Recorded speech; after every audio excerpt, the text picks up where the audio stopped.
Nitong Lunes Santo, umarangkada ang COVID-19 vaccination para sa 12,000 medical frontliner ng Arayat.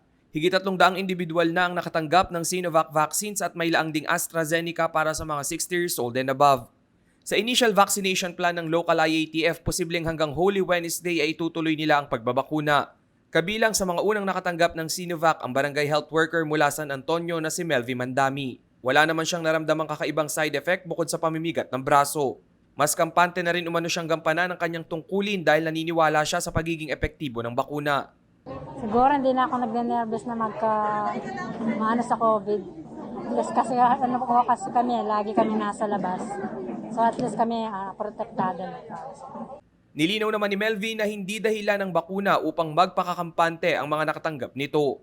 Mainam pa rin umanong hintayin na mabakunahan ang 70% ng komunidad bago maging maluwag sa pagsunod sa itinakdang health protocols ng pamahalaan. Sumunod lang po sa mga utos ng ating taga-barangay at sa munisipyo po para play safe po tayo. Samantala, ibinaba na rin ng local government unit ang bagong direktiba para sa operasyon ng mga private resort. Noong nakaraang linggo ay pansamantalang ipinasara ang mga ito dahil sa paglabag sa ilang health at safety protocols. Ngayong linggo, binawi ng LGU ang closure order subalit kinakailangan na 30% lamang ng full capacity ng bawat resort ang kanilang tatanggapin.